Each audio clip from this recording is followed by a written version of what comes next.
Thanks for joining Wendy and I. So I'm leading the conversation a little bit, facilitating Wendy to speak to her practice. And we'd actually like to invite you to be a part of that conversation as we go. And the conversation considers a series of questions that relate to collaborative practice, what it is, what role does it play, who benefits, and where and when does it go wrong. And we thought we'd begin by inviting you to pause for a moment and actually consider or reflect on, excuse me, someone who's been an influential other in your own creative practice or career. And it could be anyone: teacher, mentor, collaborator, an influencer, thinker, provocateur, just anybody. And what was the context, feeling, or residue from that experience? So we just wanted you to just have a little think about that, and we'll bring that into the conversation later. And maybe we'll just sit quietly for a minute while people think about that. So we'll give you a minute of pause to consider. I suppose it's the idea that they're markers in your experience and in your life, and how they might have had that impact that you actually haven't thought about for a moment. So if you just think about any of those people, any of that experience, and bring it back a little bit more, so it's a little bit more live for you. So we'll give you a minute.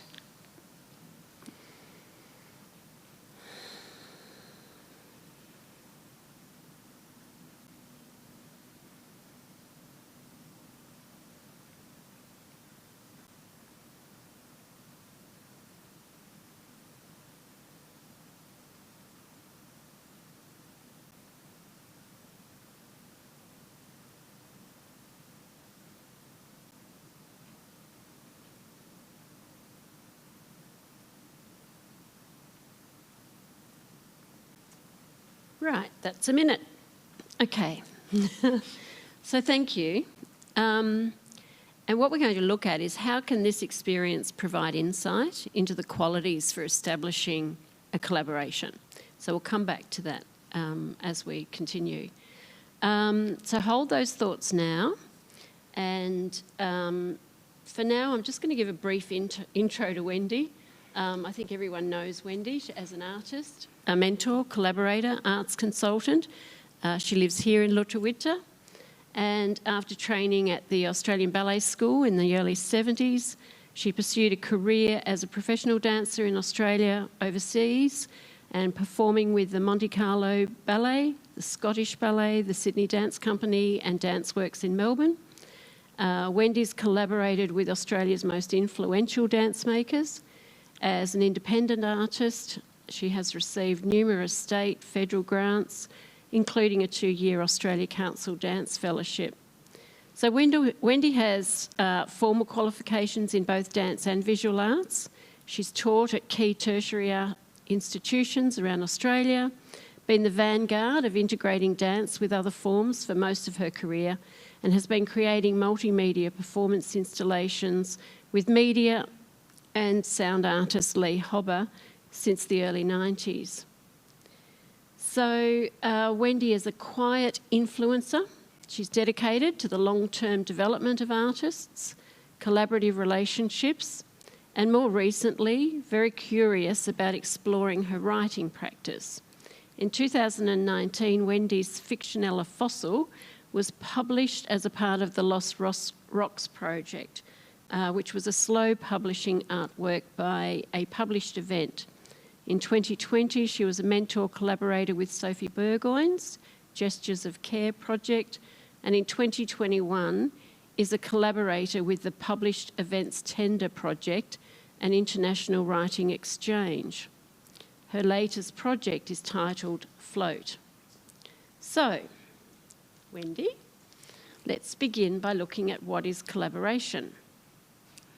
You have extensive experience as an established collaborator where improvisation and experimentation are core to what it is you do.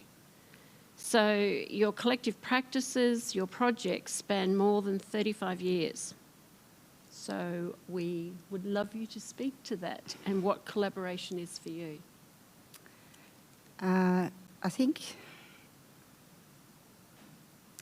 I was going to, and I will, have this talk accompanied by some video that spans the collaboration or the beginnings of the collaboration that I've had with Lee Hopper for since 1994, I think. And it's not the only collaborations I've had, but it's the video material that will have just sort of sketches of work. So I don't want you to kind of necessarily look at it, but it's his presence in his absence. And it also gives me a sense of kind of reference. And so for me, the importance of having the reference of this material is to sort of fill the room with something that is actually about the making. So primarily, you know, I want to speak as a practitioner and a maker, not necessarily in kind of to put the determination of what collaboration is for everybody. It's, you know, it's a hard question to answer. So I'll start the video now. In a way, I think I've been a collaborator probably all of my life. Coming from a dance field, you know, you're taught basically how to kind of collaborate with others. That's the way that you work. So it's kind of like a funny thing to think about it, how do I understand that? It's like I understand it instinctively, that I suppose wanting to join with, to extend myself through different ways. Don't worry, it's going to go for an hour and a quarter, so you don't need to worry about looking at any of it. And at a certain point, I will probably stop something and talk about some of that work. But these are really early sketches of material that would have been put into a video installation, reconfigured. It's just material. It's just stuff, really. And that's the way I think about making work, is it's just stuff. So, yeah, I've probably always been interested in connecting with others. It is about being able to explore something and travel and be alongside someone else, and how does that extend me? And I suppose the first thing about my experience of, you know, going through to art school from dance, going into art, was I started making performance installations with sculptures because I was doing sculpture. And so, you know, there's sort of already looking for ways to kind of fold over and into other forms. And I made performance works, you know, and so it was this sort of sense of already beginning to try and stretch out from a practice of making that was about the body into an object. So the idea of overlapping and building and one thing becoming more because of it. So the sum is greater than the parts, really, was kind of really interesting to me. But it's interesting kind of listening to the last day and a half, 2 days, is there's so many things that sort of thread through that reiterate the thinking of collaborating for me. And, you know, so there's just little moments where people have said something and I think, well, that fits, or this fits. That we can't, you know, you can't sort of separate things out into forms. You can't, you know, all those sorts of discussions are really over, I think.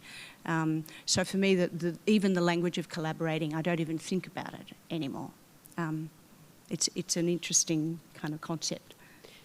So can you just maybe think of a couple of things that have been overlapping in those conversations that have jumped out at you that are essential to the collaboration, just in the conversations? The concept of, for Aboriginal people not to have an I, that there is no I, it is a we or a us. And in collaborating, for me, it is about actually letting go of myself. It's not about an ego, it's something else. And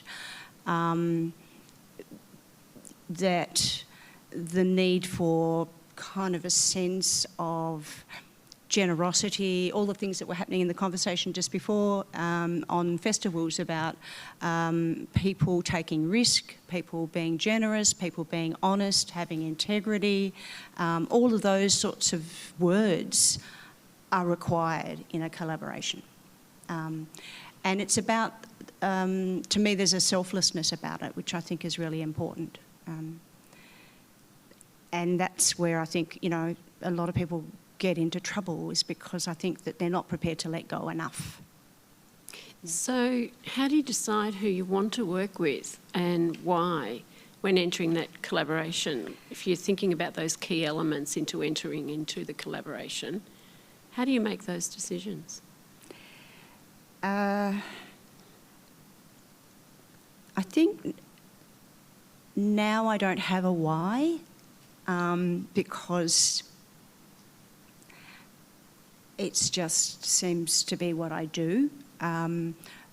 I, for a long time, you know, have been working, I work solo as well as collaboratively. So for me, I've got kind of, I'm individual in the way that I might work in movement or, you know, whatever my practice is. But even the language about what is the practice anymore doesn't seem to make sense. So there's a sort of, literally as I'm working with this idea of float, that's how I actually really feel I'm operating in the idea making. And that people arrive or circumstances arrive. How I got involved with Justy and Margaret for, you know, a published event with writing for Fossil, what happened as a consequence of that, what happened in the future, you know, Mary and I, you know, sort of things just coalesce. And to me, the practice is about being really open to that and not defining myself. So do you think that approach has emerged because of how long you've been collaborating? Do you think the why was more important earlier in your career? And I know I'm going off track here, yeah. Sorry. That's all right, we're improvising. I'm off script. It's an interesting thought. Yeah, I don't know whether I do much why. Right, okay. I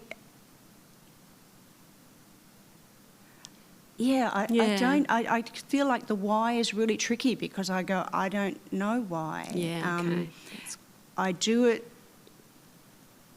things that interest me, Mm-hmm. that I get curious about, that I'm excited by, that when I have a connection with another artist or a conversation, you get carried by that. That might lead into something that becomes a collaboration. So the notion for me at the moment, you know, when we've had this sort of conversation about what is this thing, collaboration, it's changed from what it was, you know. So when I first started thinking about, 25 years ago when things became, you know, hybrid or cross-cultural, cross-discipline, interdisciplinary. You know, the Australia Council kept changing the thing every kind of 2 years, and so you kind of go, oh, well, maybe I'm that now. Maybe I'm a transdisciplinary. Maybe I'm a, you know.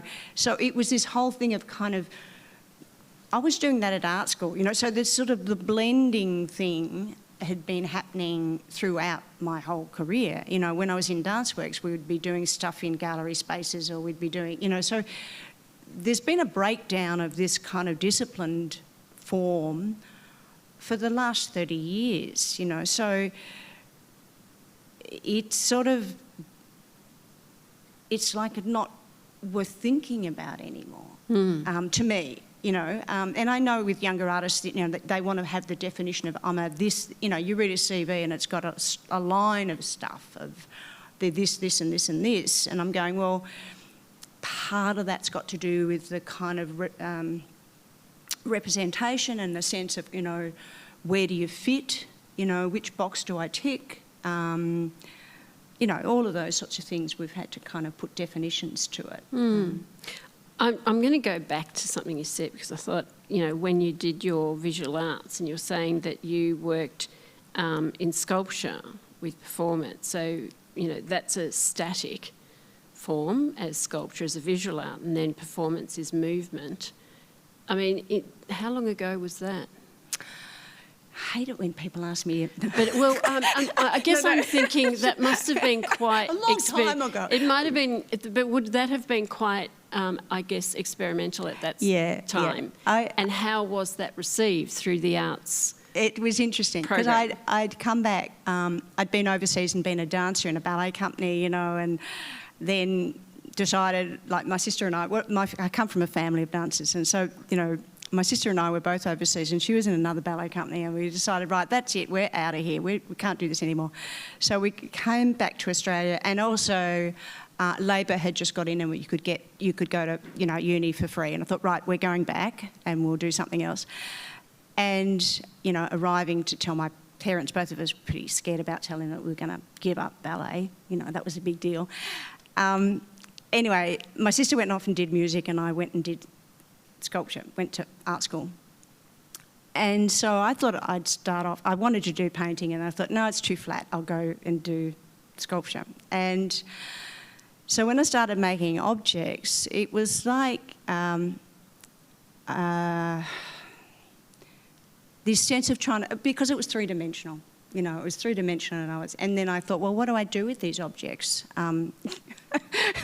You know, they've got to do something, sort of, so how do I immerse myself in that? And so then I made a very large kind of sculptural installation that went into the VCA at that time, and it was suspended in the roof, and people walked in and the whole thing moved and it had light through it, and I was trying to put it up, and there was this guy from a student, you know, that was at the VCA doing theatre, and he was from PNG, and he said, oh, I'll help you put it up. And I thought, oh, wow, he was pretty good.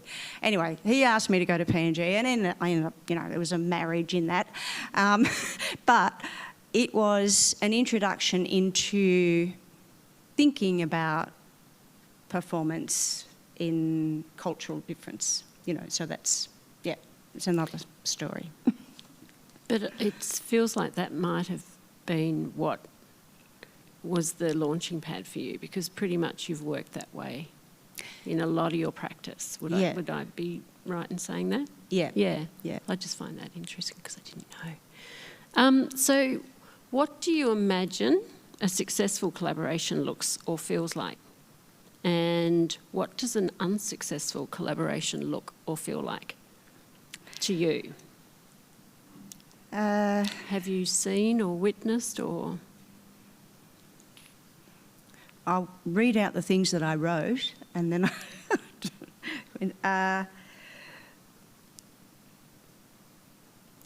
for the successful bit, I just think it brings an alertness to a practice. It kind of wakes me up. It's challenging, and it can be really exciting with moments that are carried, you know, artistically into another person's process. So you're sort of swept into somebody else's world, and that, or an aesthetic that you go, that works. And so I think that was something that Lee and I kind of found, was that there's a similar aesthetic in our thinking, and so therefore over the years it's become really quite unspoken in a way, the way that we make work, because we've got different ways of, you know, I went to Canberra for 10 years, so we had to work out a process of how do we actually continue to collaborate when you're not in the same place. What sort of working process works? You know, I make different work, I had different collaborators, you know, different times and different places. But I think what kind of was interesting looking at this old material was this sense that there's a thread that goes through all of this material, which I think is interesting to me to look at it. You know, I haven't looked at it, you know, for a long, long time. And what were the things that were behind that making and that thinking was there's a sharing in an aesthetic that I think is important. I have been in collaborations that haven't had that, and they're difficult, but they're not necessarily bad collaborations, but they were just more difficult and more challenging. So in a sense, an unsuccessful collaboration can actually be successful in determining where you want to go and not want to go? It's really good, you know, not every step you take into a collaboration is going to be successful, and because everyone's going to have different opinions, they're going to have different agendas, and that's what we don't know until you enter into it, you know. So there's a risk, you know. So we were going to bring the group in at this stage. Is that all right if we can have the wandering mic now? Because we'd really like to have some engagement into this conversation about most of us have experienced some form or witnessed successful or non-successful collaborations. I can think of one off the top of my head with long-standing friendship between artists who entered into a significant project, and I don't think they've spoken since, which is, you know, so I think, you know, as Wendy said, there's huge risk in going into collaboration, and so we'd really love to make this a conversation now about those risks, fear of failure, relationships breaking down or strengthening them even, where the new learnings lie, self-reflection, deep briefing, all these essential ingredients that go into collaboration, but are they thought about before people enter into a collaboration? So will we open the floor? Yep. We hope someone's got something to say, because it is a conversation.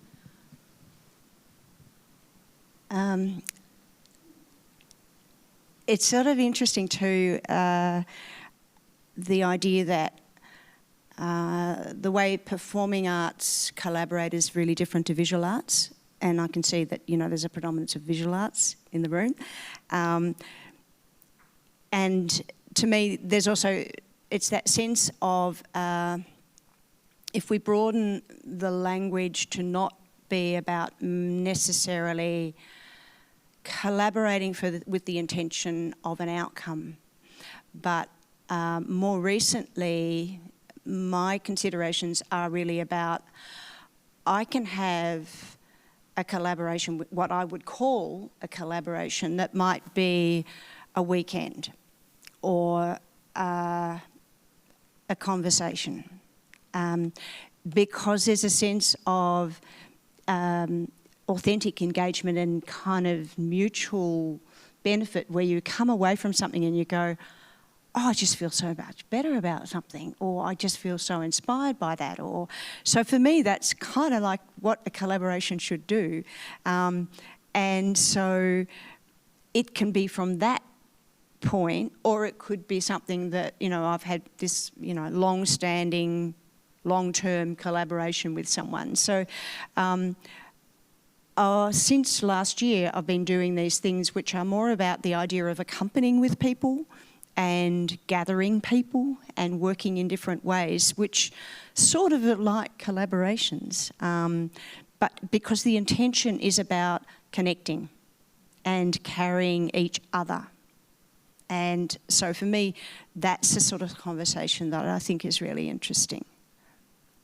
So if you've got any questions about that kind of concept of collaboration. Earlier today, I think we began a conversation about, you know, cultural responsibilities and care around working with others and understanding those parameters and what respecting what people bring into the space in between. And I'm just picking up on what you said there about, you know, when you go away and you feel invigorated and inspired by the encounter. Is there ever an understanding that maybe the other person might not be feeling that? Have you ever experienced that? And because that's about understanding the space between, isn't it? And really ensuring that both parties are fully communicated, fully integrated and working together. But there are times where one party may be completely inspired by it and the other person probably doesn't want to have anything to do with you again. Yes.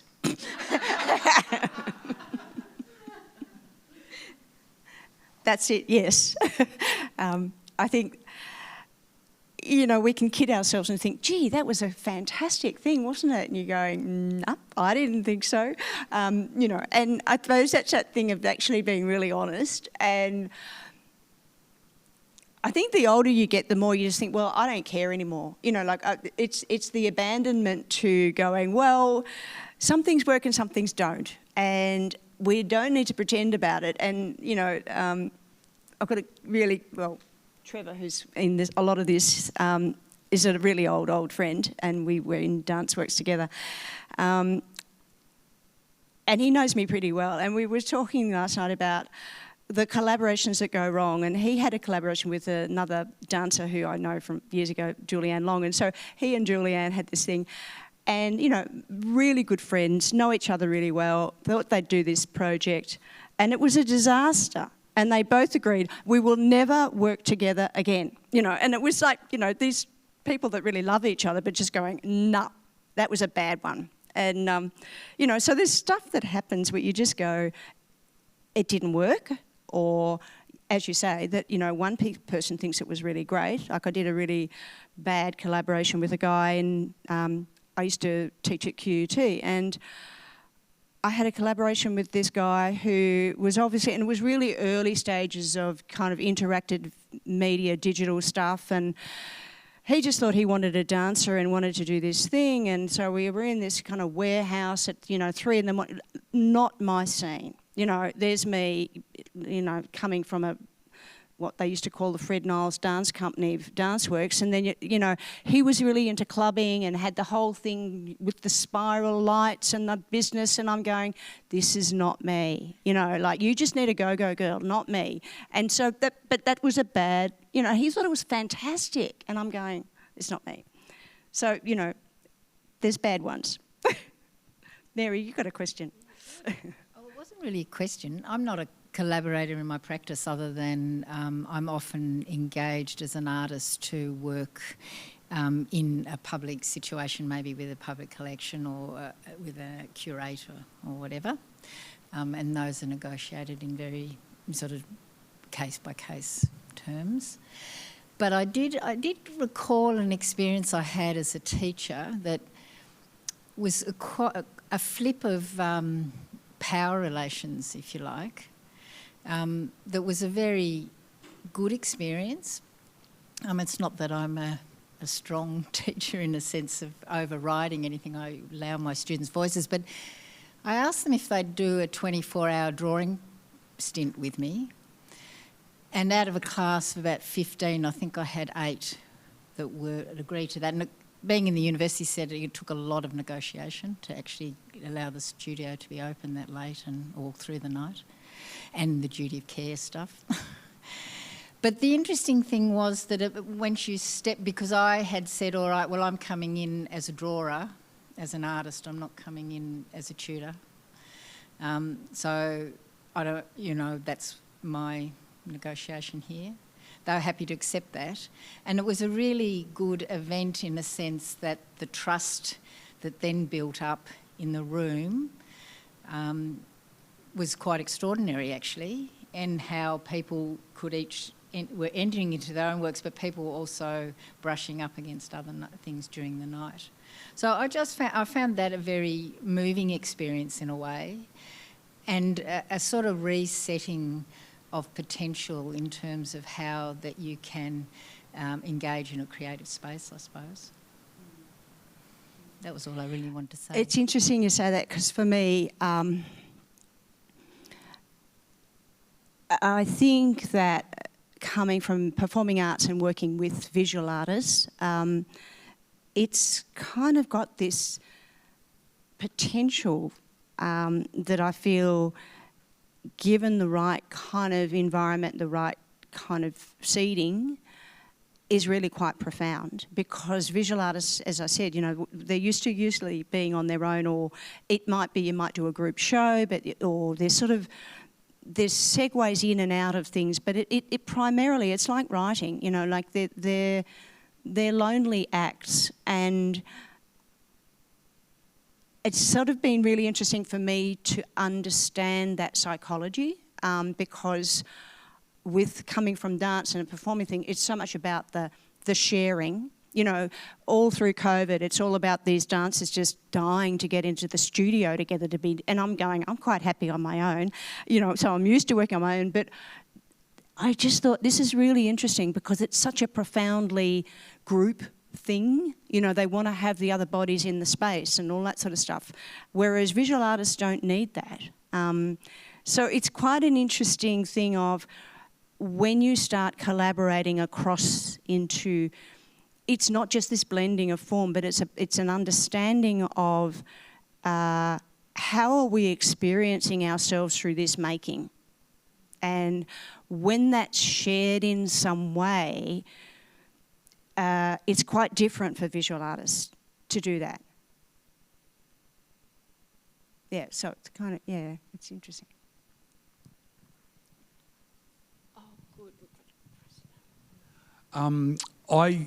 Just thinking about how you first meet. I just think that some collaborations, or the main collaboration that was a big part of my art practice here, it was almost like a love affair. It's almost like meeting somebody for the first time. When you actually kind of like you're meeting somebody, or you're collaborating with somebody. When you first meet them, you all of a sudden get to know them. You get to know their practice.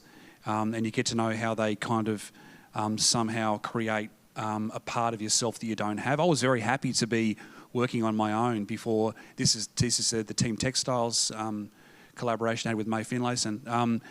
We'd come from Melbourne to Tasmania at a similar time. We both had our history from art practice in Melbourne, but as solo artists. And then when we connected here, all of a sudden we realised that there was something in the language of how May made her work that was something that I aspired to that I didn't have, so that I kind of like it bridged a missing piece, and that was as exciting as falling in love with somebody, because you fall in love with an aesthetic or a way of making, and you kind of go, I can't do that.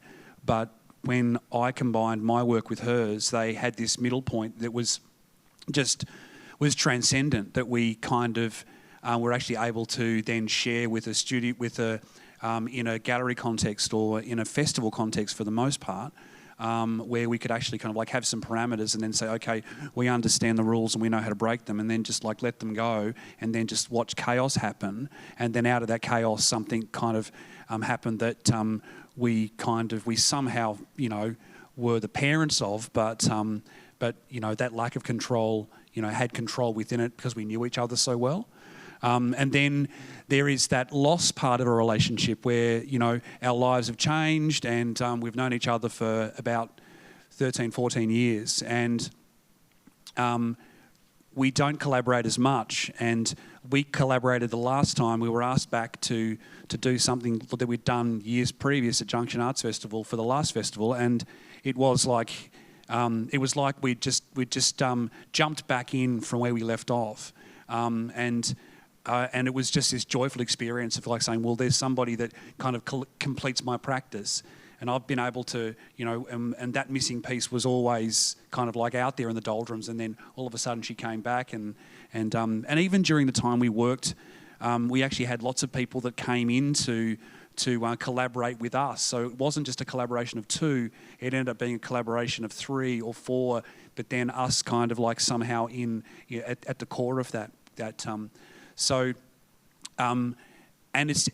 all I just wanted to do was just share how profound it is to meet somebody that really is that feels like family in a creative context. Is there anyone else that wants to ask a question? Great, I think over there. Fantastic. Thank you. Or tell us an experience. Hi. So I come from also a dance background. You look very familiar.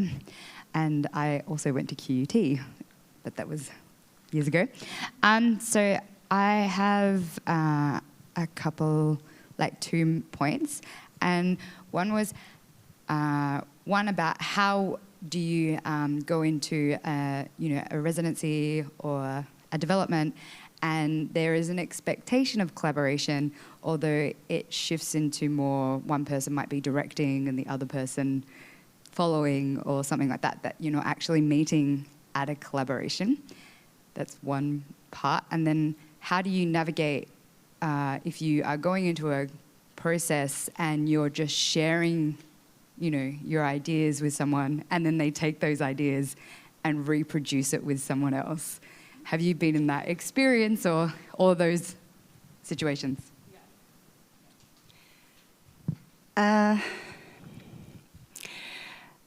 You've got to be really intuitive, I think, and suss out, is this going to be something that's going to work?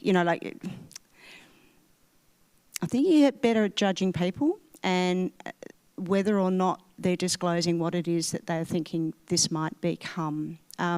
Something that I wrote down kind of was the idea that, you can get kind of creative abuse in that people can kind of, take, as you've disclosed, kind of take an idea and kind of go off and do it with someone else, or change the relationship. So I think it's important to me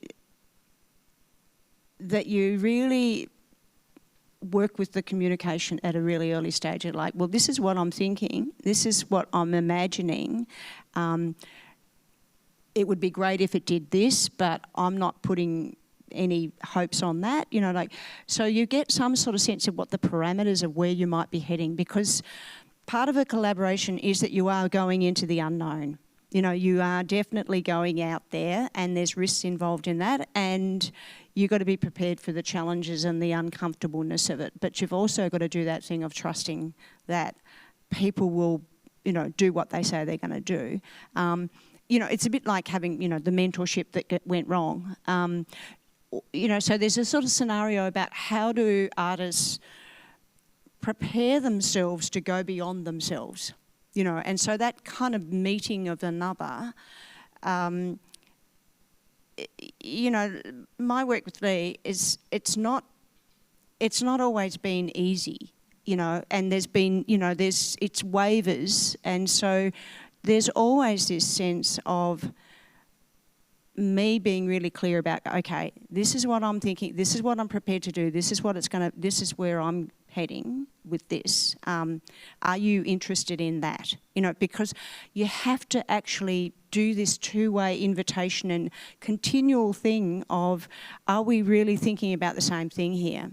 Or how are you imagining this? And to allow people to come in and out of that. You've described it really well about this thing of, the relationship, but, sometimes the relationship's not going so well. And sometimes, I think what's interesting is the commitment to the relationship, and I think that's the thing that there's got to be something in it that is, the essence of holding in and out of that. And so what you've described to me is kind of those early stages of things where they just stuff up, and things go wrong. That's like getting a burn and going, okay, I've been burnt by that fire. I won't put my hand in the fire that way anymore. I'll be careful. That's all I can, it's about learning. It's about really kind of taking the risks and learning and going, didn't work. But it doesn't mean that it won't work. So then how do you, like in a behavioural psychologist way, I project, how do you go, oh wow, that's a red flag about that person? Is it something that you look at in their behaviour? Is it something that they say? Or is it something, what is your radar? I think this would also be a really good question as to the power balance that Mary spoke to earlier, because this is an interesting area of where transgression happens. And I think people sometimes enter into a collaboration and they think it's an equal collaboration because they have a desire to work with a person from a particular discipline or culture. And this, for me, at the moment, is a very high interest area for those wanting to work with First Nations artists. And it's a really topical conversation. So emerging artists working with someone like Wendy, for instance, and if that emerging artist might come in with something completely new, and Wendy is not someone that works, you know, potentially in a moral or ethical way. I think these are really interesting questions where people can feel burnt, but they're actually being exploited or they're being undermined, and it happens. It sadly happens in arts practice. I've experienced it when I was an emerging artist, and I remember that left a scar. And I think a lot of First Nations artists experience that.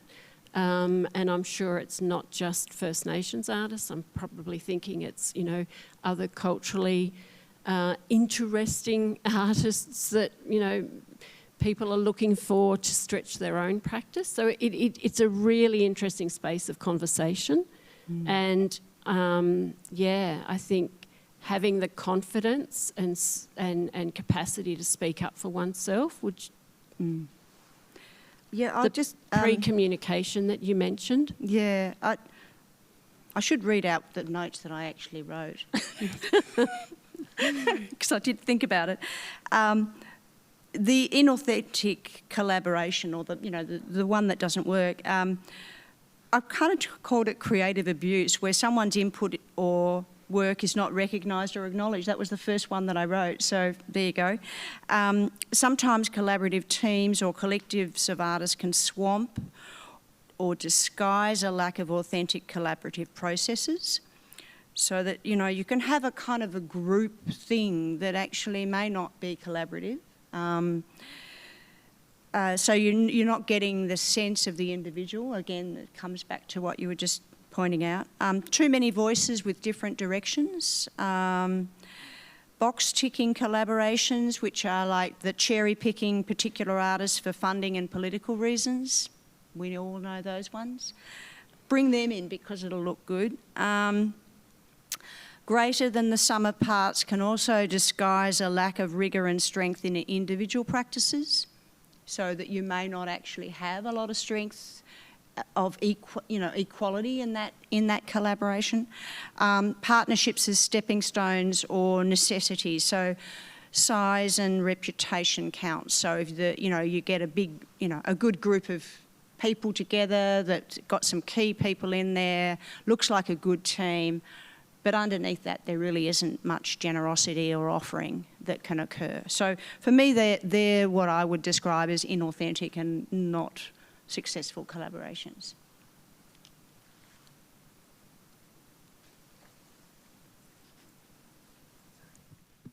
you probably should take mine. Hello. I started doing as a theatre director in a sort of contemporary theatre, you know, text-based New Australian work, all that kind of stuff, and stumbled into the world of youth theatre because I had a baby and I needed to make money. But through that, developed, I guess, a passion for working in a CCD or community cultural development practice. I didn't understand it when I started, and was, I guess, was outcome driven as a director. But working in that context really taught me about process, and I think that helped me, in a sense, go back into that sort of professional context and a healthier collaborative kind of model, working more on a sort of on creating a safe space for people to be creative and to share and to make sure that there's agreed cultures and all that kind of stuff, all the stuff that you learn through CCD practice. And I think there's a lot to be garnered from CCD practice in a professional context, particularly in an environment where we're starting finally to acknowledge that there are diverse voices and a need to actually provide a space for diverse voices.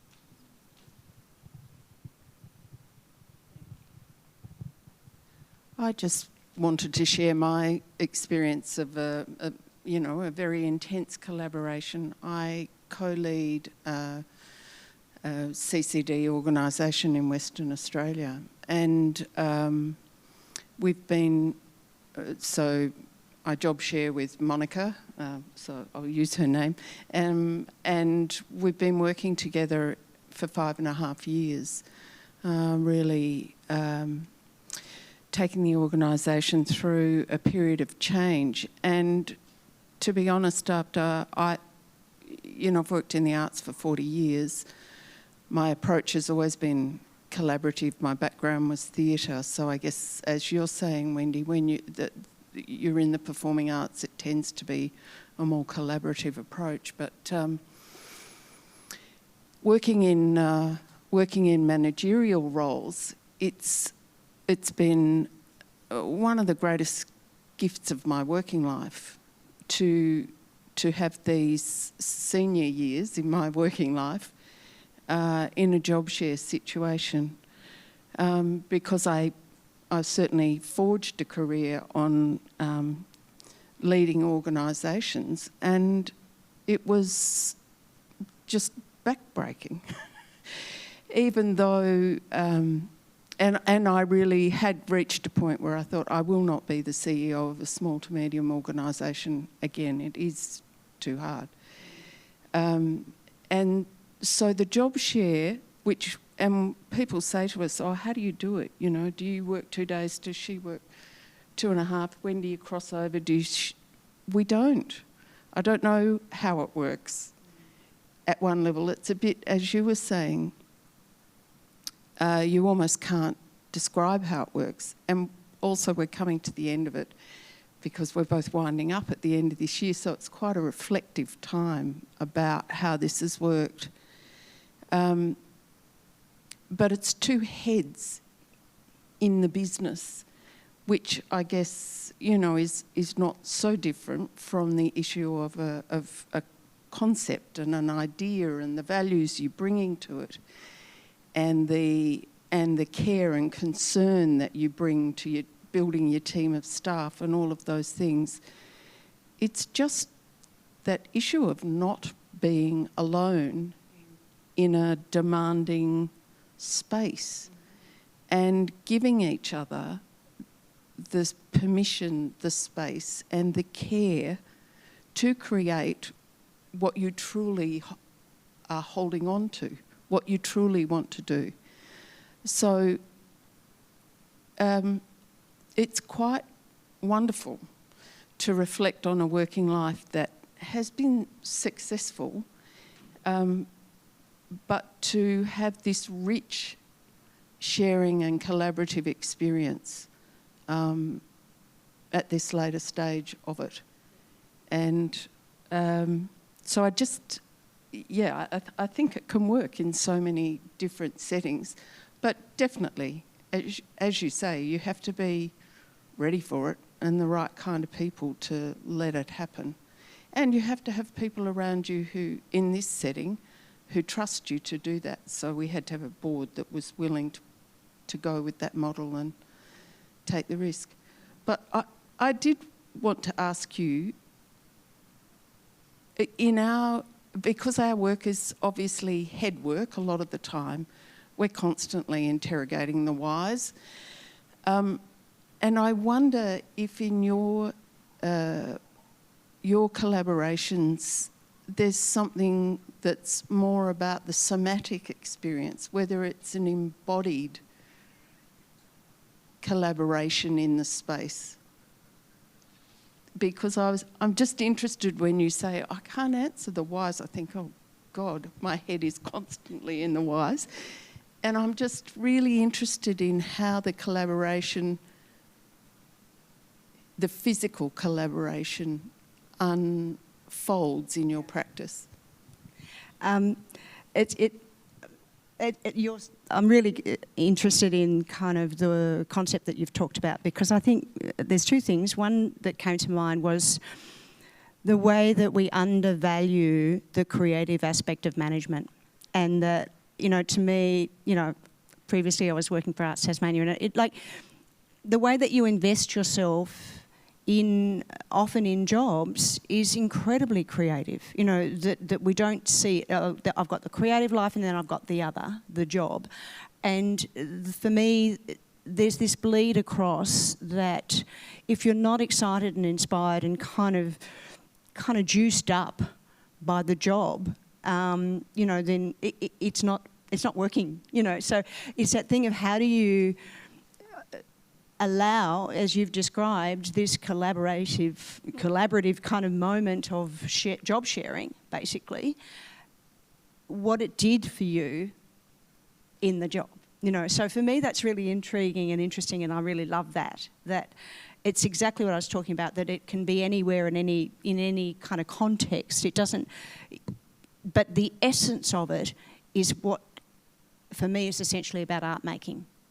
That you were better for it by doing it, and that something happens to you and to the other person that is of mutual benefit, and you've described it too, that we're better off doing it than not doing it.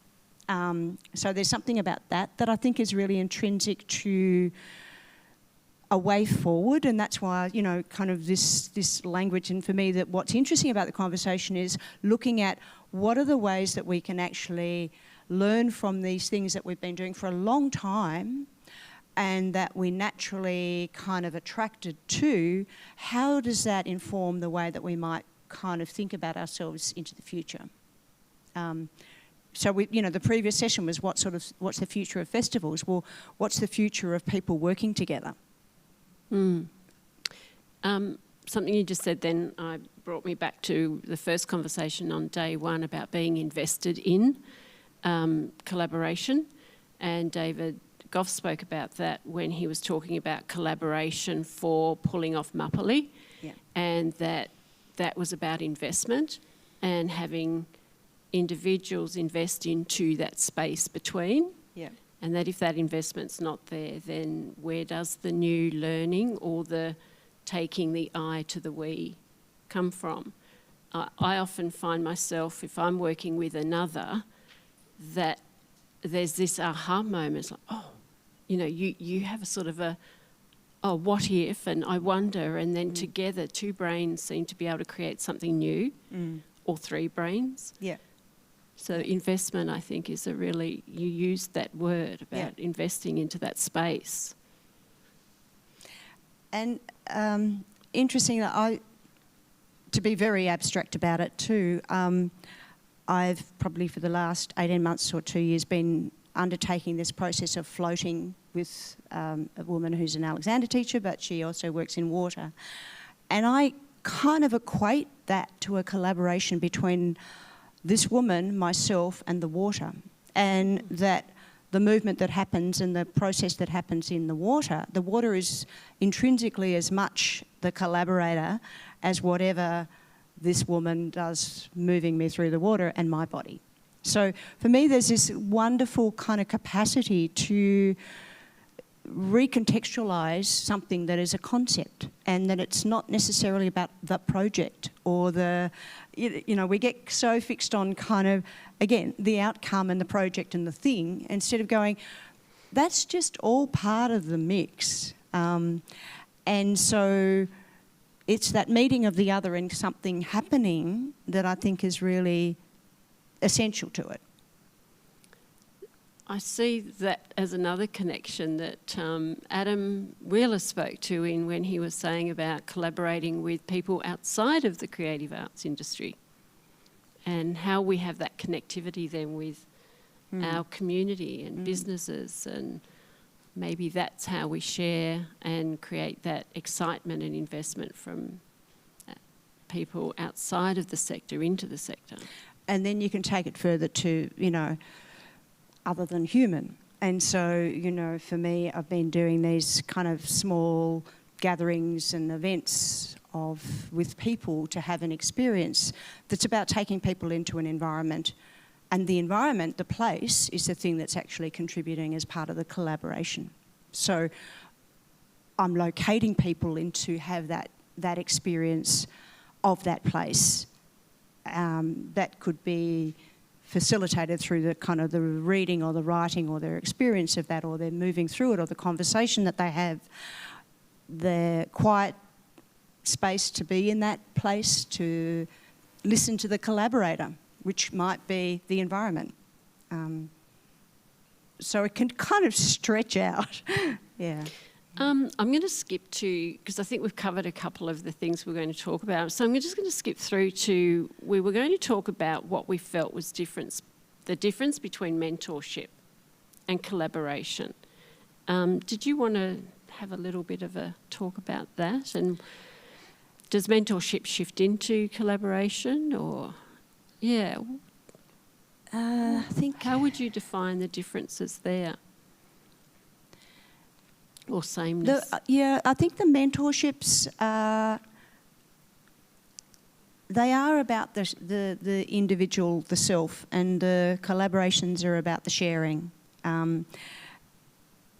For me, to think about people having mentorships, it's really, I'm taking it from the mentee, mentoree, the kind of the person that is seeking. What is it that they're looking for? What is it that they feel that they need? And then once you're kind of looking at what does the mentor offer, and then obviously in an ideal one you're going to get a mutual exchange. And it's a slightly different relational thing as compared to a collaboration.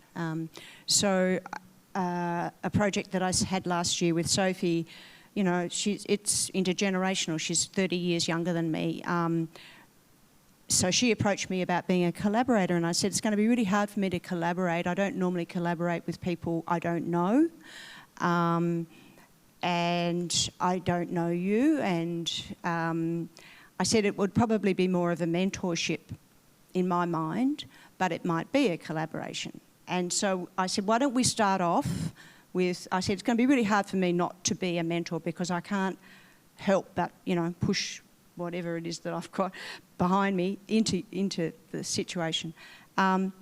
So we kept agreeing to what that relationship was going to be and how it was going to continue. So it shifted. So you can start off with a mentorship and it turns into a collaboration, or you could, you know, it doesn't necessarily mean it stays as is. We were talking when we were having a chat last week, and we were trying to work out, is there a difference between collaboration and partnership? And we were trying to find those spaces between that. Did you want to talk to that? Because we both struggled on finding that definition, didn't we? Because I thought after we'd had this phone conversation, I thought afterwards I actually described myself often having a collaborative partnership. So I thought, well, what does that mean? I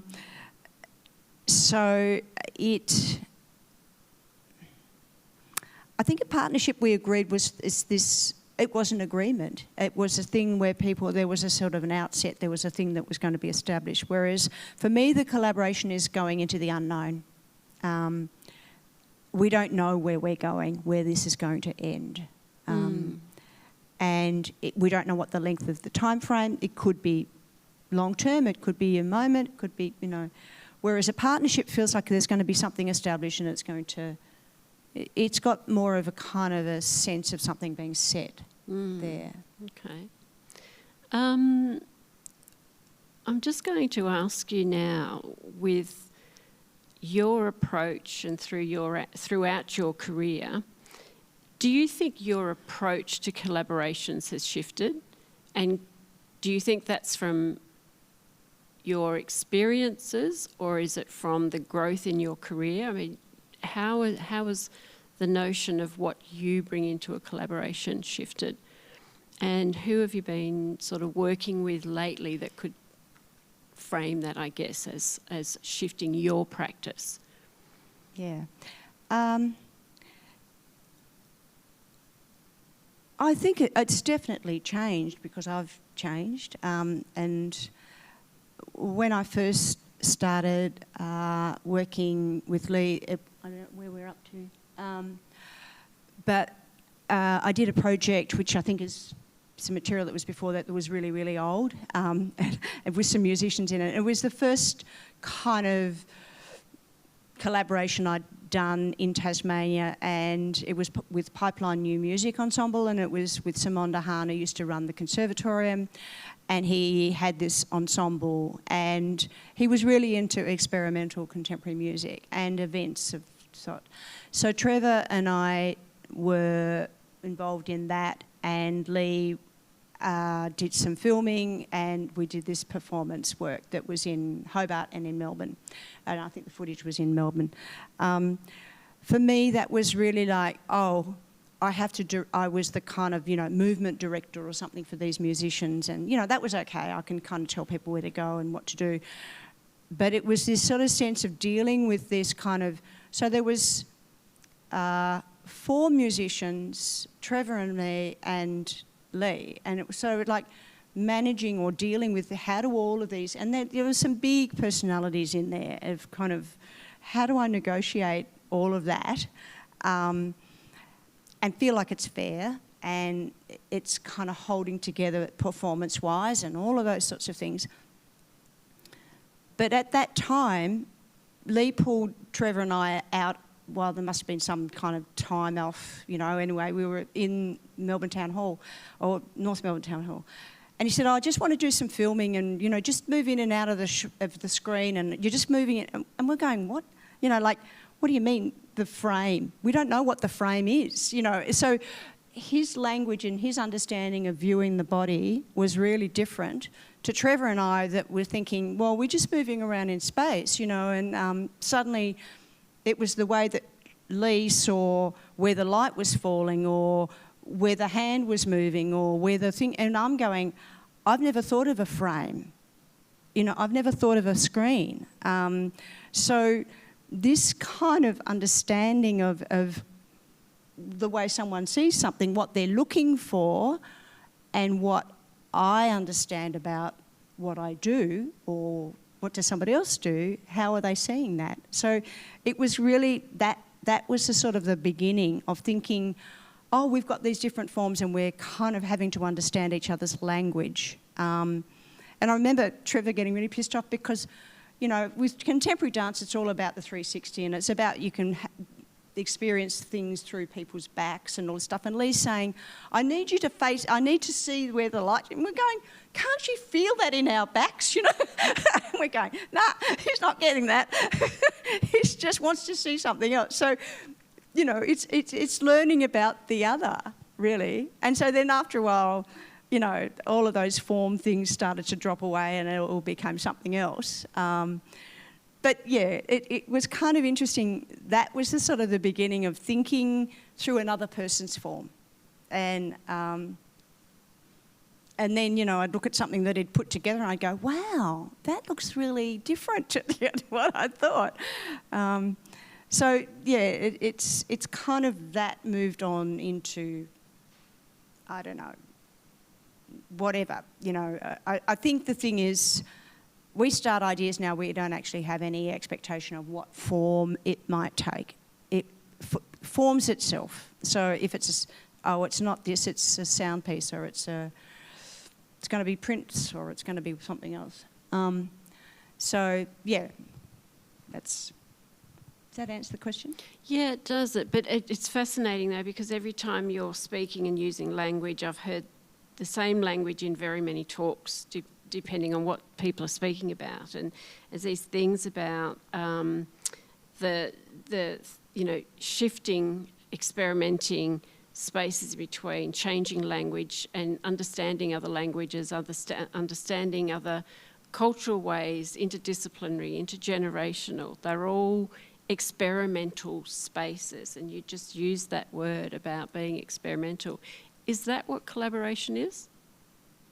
Being willing to experiment without driving, without wanting an outcome? I think part of the problem, well, my answer will be of the type of artist that I am, and I'm a process-driven person. So I like the process of making. That's all I like.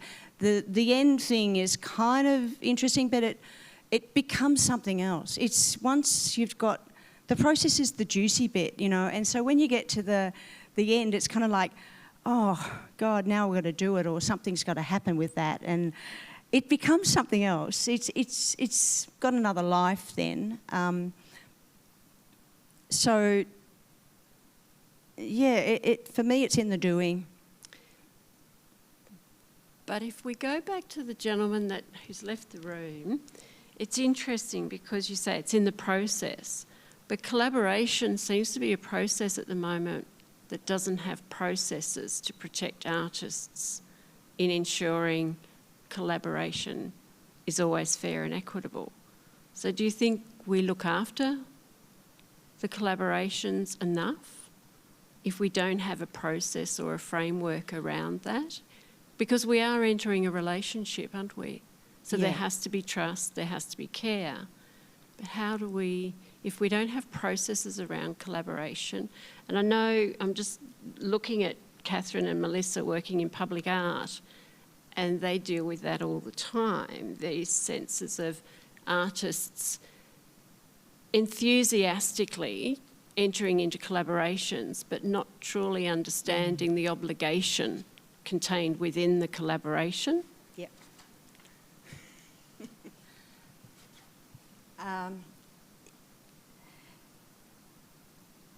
Yeah, there's a lot of what I would call immature collaborations, in that the idea of it seems like a good idea, and the capacity for people or their experience of being able to manage themselves inside that kind of, you know, that road is tricky. And I think that's part of the problem, is that you've got people that think, oh yeah, let's go for that one because we can get so much money. And I would say that there's a lot of basis for that which is not authentic, that it's kind of convenient in terms of, you know, what might be, you know, a public art commission or idealistic. Yeah, perhaps? Idealistic or and unrealistic. The benefit, I would then query, what is the benefit to you? Why do you want to do this together? Or, you know, make a trio out of that. And I know that you could have, you know, someone's got these skills and somebody's got those skills, let's just join them together. It's fine, but just don't call it a collaboration. You know, it's an assembly. It's joining together of people to do something for an outcome. So I would call that a partnership. Mm-hmm. So because we know where we're heading, we're going to get to there, that's what we need to do. It's actually very, you know, pragmatic. And so there's not a lot of kind of exploration, because they're already proposing what they're going to do, and they're going to get those people together on that project, and that's the outcome. Mm-hmm. So that's a partnership. Mm-hmm. So we've only... We need a microphone because it's being recorded. I'm also conscious that we've only got 10 minutes left.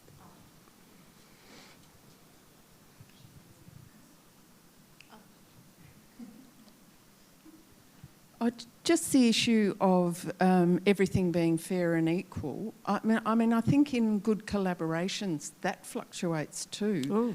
The lead, the whole issue of when you lead, when you step back, when you're playing a supportive role or a devil's advocate role. I mean, that just shifts.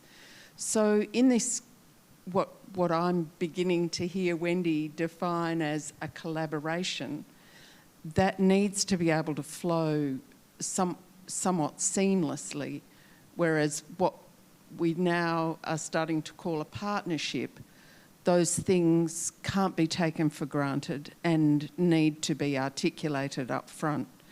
So I guess that's just one comment I'd make, that it's not seamless in a collaboration, and the power dynamics shift even, especially over a long period of time, and with external factors starting to impact on one person or another in that process. But the other comment I just wanted to make is the rigour that can come out of a quality of the collaboration, that thing of always having others who will question into your work, who you trust to question into your work, is really powerful in bringing you to account. And I would just reflect that I think in our organisation, the very fact that we bounce off each other has modelled that, and we've got a very robust and critically engaged team, because they've seen it's okay to ask a question. It's not about blame, it's just about, can we do this better? Again, the word trust comes in there. And interestingly, I should go back to my notes again, the whole thing of being able to review what you've done. And that's something that I think a lot of artists they do it in only the respect of kind of for an acquittal of something. But for me, that whole thing of always continually questioning and reviewing and going, is this really what we want to do, or is this really what I want to do? Where am I up with that? So when you say, what am I doing now? The last 2 years has been really interesting for me as a transition from, being in a job and doing creative practice part, kind of trying to do those two things, to being free to let myself roam into the things that sort of arrive or that I reach out for. And what I love about that is this continual questioning of going, what do I feel like? It's like you wake up in the morning and say, what do I feel like doing? Instead of, I've got to go to work. So there's this sort of massaging in a way of really getting your kind of sense of your own authenticity and ethics together about what is my integrity and how do I see art making in my life now. And that's a very rewarding place to be. So I'm pretty grateful about it. I have maybe one comment and then one question comment. And that was, so they're both probably questions as well. So I suppose as arts managers, how do they navigate building authentic collaborations through cross-cultural exchange versus, because what I'm seeing a lot now, I'm from Adelaide, is there's really this superficial collaboration with Asian artists to essentially collaborate with white people who have no interest in that Asian artist at all, but because those Asian artists have to do white work, to be on the white stages, and it's become, I don't know, it's just so superficial. So my question around that is, how are arts managers navigating that space about who they're choosing to be in those positions? Why are they not choosing Asian artists to be in those Asian positions to collaborate, or is that a hierarchical thing? And then the other thing was about when you were talking about art mentorships, and I thought because I had collaborated, or I was invited to come into a group with Segoi Pico with Jean Talley, who I don't know if you know, and there was I was the youngest, I was in my early 20s and Jean was in her 50s, and I obviously learnt from her from being in that space, but then I also, gave myself as an improviser in that space. And then I went away and came back, and then there was this whole mentorship thing, and it was weird. It was oh, well, now I can't even talk to you because you have to be my mentor rather than being a colleague. And I found, I don't know if you noticed whether that was a shift that happened in the dynamic of Australia around categorising boxes of artists to be in specific hierarchical planes, or because I just found that I really noticed there was a difference in the way that people would talk to you, as whereas for instance, when I lived in Switzerland, it was people who were in higher positions of power, there wasn't that box. It was just like, oh, you're a young dancer, I'm going to talk to you and share you with my practice. And I would say, well, yes, that is a mentor role, but it wasn't boxed into a mentor role. It was just kind of normal that they would talk to you. You know, I'd noticed that shift. I can answer the second part first. I think it really depends on the mentor and their capacity to understand what it is to be a mentor. That for me, in my career, I've had two people that have been really, really significant mentors, and I feel really lucky to have that. And they shifted from being mentors to being colleagues, you know, sort of. So the relationship changed, and I allocated them to be mentors in my mind. There was nothing formal about that, but they were highly influential in terms of my experience, and they gave me so much. But how they did it was they became my friends. You know, and they took me under their wing in a way, or I was really, really thirsty for I just wanted to hang out with them, you know, and I wanted to get as much as I could from them, and they were willing to give it to me, and, you know, it was this incredibly symbiotic kind of experience that was carried for a long, long time. And, you know, even now I could kind of contact these people and it would be instant, you know, it's a bit like that collaboration kind of relationship, except it was a mentor-mentee kind of thing. But it was profound in terms of, it's kind of like, you know, being on, you know, steroids from an education institution, because you've got absolute their attention to you. You know, it's that one-on-one, feeding in exactly what it is that you need. You know, when it works, it really, really works.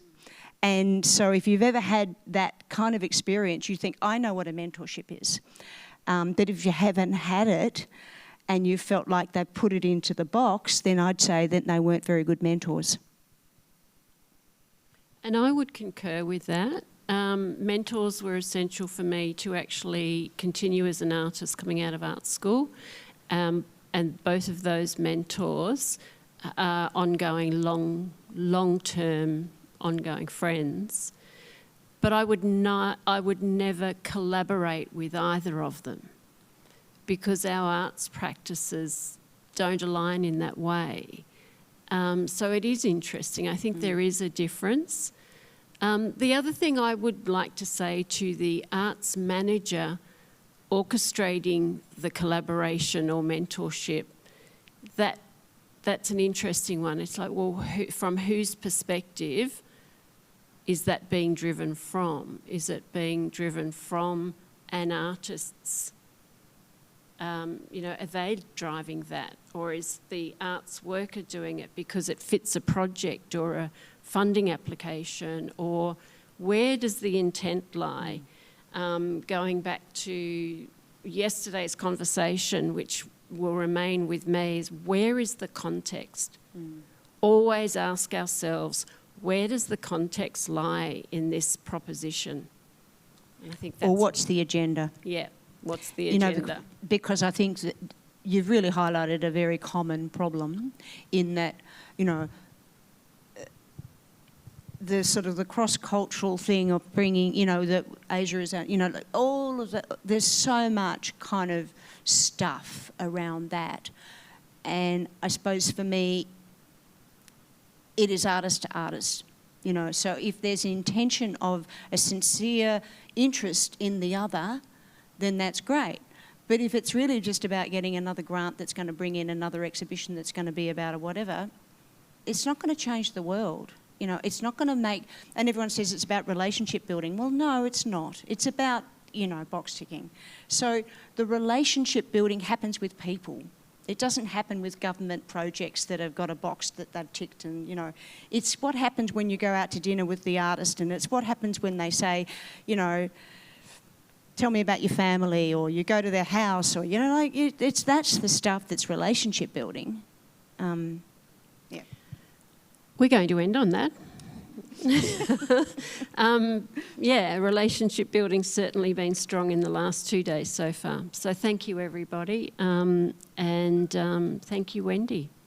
And we didn't get to speak to Wendy's work because the conversation went a little bit longer than usual. Well, But you thanks, everybody. Sound up for this, actually. This is the last work that Lee and I have been doing. We got stuck on King Island when we got into lockdown. Well, it was actually on the day of when we were going to go into lockdown, so we had to fly back. So it's called Going Dark, and it was kind of the beginning of some sketches for a work called River, which now has become Float.